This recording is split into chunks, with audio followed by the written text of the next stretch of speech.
People always took my kindness for weakness. They saw my quiet nature and assumed I was simple. They looked at my sensible shoes and my dresses from J.C. Penney and figured I didn't have two pennies to rub together. But boy, were they wrong. Before I get into all this, well, if you're enjoying the story, I'd appreciate if you could subscribe to the channel. And maybe write in the comments what time it is where you are. I'm always curious about that. Anyway, my name is Margaret Henderson. I'm 62 years old, and I've lived in Cedar Falls, Iowa, most of my life. It's a good town, the kind of place where people know each other, where bringing a nice casserole to the church potluck actually matters. I drive a Honda Civic. Well, I drove one for years anyway. It was perfectly reliable, and I never saw the point in replacing something that worked just fine. I've been a widow for 15 years now. My husband passed away too young, far too young. We had one son, Tyler, and after his father died, it was just the two of us. I raised that boy on my own, and I'd like to think I did a pretty good job of it. Now, here's the thing nobody knew. When my husband died, there was a life insurance payout. It wasn't a fortune by some standards, but it was substantial. And instead of spending it, instead of buying a bigger house or fancy clothes or taking cruises, I invested it. Carefully, methodically. I studied the market, worked with good advisors, made smart decisions. Over 15 years, that money grew into something significant. Several $1,000,000, actually. But I never told anyone. I never flaunted it. I kept living simply because, honestly, that's what felt right to me. I wanted Tyler to grow up normal, without all the complications money can bring. I thought if people didn't know, they'd treat us genuinely. They'd treat us like people, not like dollar signs. Looking back, maybe I was naive about that. The problems started when Tyler got engaged. Her name was Jessica Walsh, and, well, she came from a very different world than ours. Her parents, Patricia and Gordon Walsh, they had money. Or at least they acted like they had money. Big colonial house, country club membership, the whole 9 yards. The first time I met them was at this upscale restaurant near their place. I remember getting dressed that morning, putting on one of my nicer dresses, still from Penny's, but nice, and thinking maybe I should be nervous. And I was right to be nervous, but not for the reasons I thought. Patricia Walsh. She was something else. Perfectly styled blonde hair, diamonds everywhere, and this look in her eyes when she met me. Like I was something unpleasant she'd stepped in. Gordon barely shook my hand. Just this quick, dismissive little gesture. And then he was done with me. Tyler was so happy, though. He was beaming, so proud to introduce me to these people. And that's what hurt the most, I think. Seeing him so eager for their approval. The whole dinner, it was just them talking about themselves, their trips to Europe, their country club, their this and that. When the wedding came up, Patricia didn't even look at me. She just started planning out loud this huge, expensive affair. Then she turned to me with this smile, this saccharine, pitying smile. "Of course, Margaret," she said, "we understand that contributing to the wedding might be challenging for you financially. Don't worry about it. Gordon and I will handle everything. We want Jessica to have the wedding she deserves." The implication was crystal clear. I was poor. I was a burden. I was something they had to tolerate because their daughter had chosen my son. Tyler flinched when she said it. I saw him flinch, and my heart just broke. That night, lying in their guest room, they insisted I stay over, probably to show off their house. I couldn't sleep. I kept thinking about that look on Patricia's face, that tone in her voice, and about Tyler, trying so hard to fit into their world. That's when I decided something had to change. Over the next few weeks, it got worse.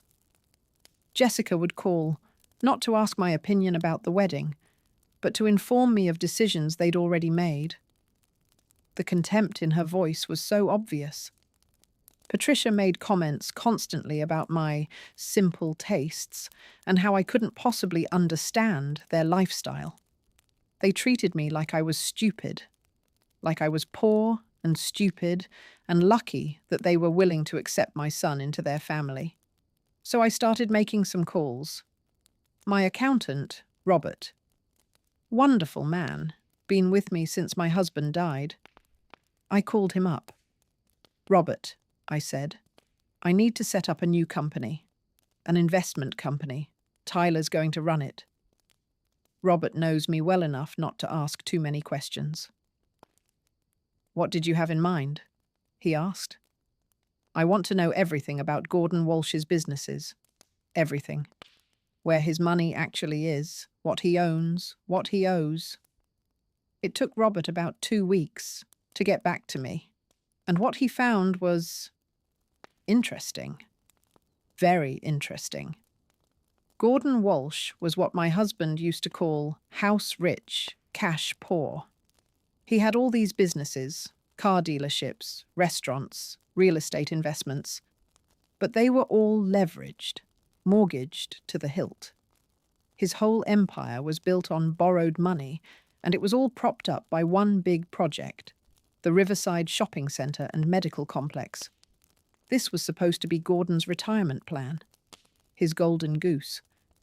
But he needed more investors to finalise his part of the deal, and he was having trouble finding them.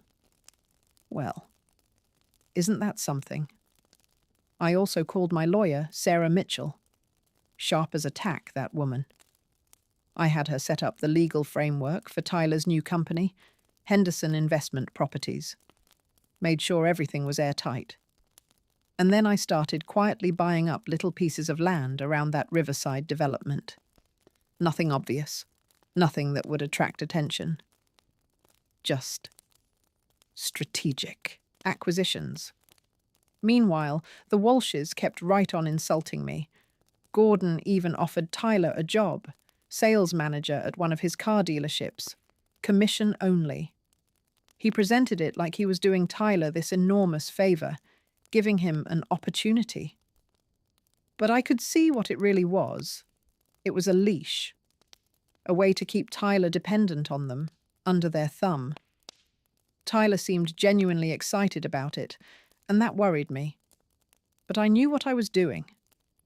The weeks before the wedding were a blur. I was working behind the scenes, making arrangements, finalizing everything. Patricia kept making nasty little comments about me, about my clothes, about my car. Jessica was getting worse too, more demanding, more contemptuous. I just smiled and nodded and kept my mouth shut. Let them underestimate me. That was the plan. The wedding day was beautiful, weather-wise. Perfect spring morning. Their estate was absolutely buzzing with activity. Caterers, florists, photographers everywhere. I got there, early. I was wearing a dress that Sarah had helped me pick out. Elegant, but still understated. I wasn't going to suddenly show up in Chanel or something. That wasn't the point. Tyler looked so handsome in his tuxedo. He hugged me tight. "Mum, you look wonderful," he said. I wish I could have told him then what was about to happen, but it needed to unfold naturally. Just before the ceremony, I was standing near an archway, kind of out of the way, when Patricia and Jessica walked past. They didn't realize I was there, or maybe they did and didn't care. Patricia looked right at me and said to Jessica, loud enough for me and several other people to hear, "Honestly, your future mother-in-law is such a mistake in a dress. Did she get that at a garage sale? It's simply not appropriate. Such a pity Tyler comes from, well, that." Jessica laughed. Actually laughed. And then I saw Tyler. He was standing right behind them. He'd heard every word. His face just crumpled, and then it hardened in a way I'd never seen before. He turned and walked away, back into the house. My heart was pounding, but not from fear. I knew what was coming. A few minutes later, the wedding music started.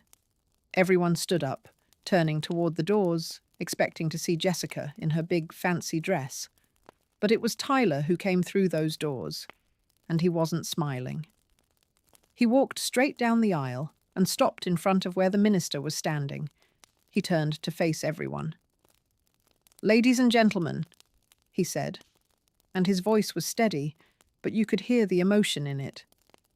"I apologize, but there's not going to be a wedding today." You could have heard a pin drop. Jessica threw back her veil, looking furious. Patricia stood up, screeching, "Tyler, what are you doing?" But Tyler kept going. "Jessica, I can't marry you. I can't marry into a family that treats my mother like garbage. I just heard what your mother said about her. I heard you laugh. And it opened my eyes to who you people really are." He looked at Gordon. "Your job offer. That wasn't generosity. That was control. You wanted me dependent on you, trapped." Then he looked out into the crowd until he found me. "My mother," he said, "is the strongest, most brilliant woman I know, and she's given me something worth more than anything your family could offer." That was my cue. I walked out to where Tyler was standing. Patricia looked like she was going to have a stroke. I put my hand on Tyler's arm and turned to face them all.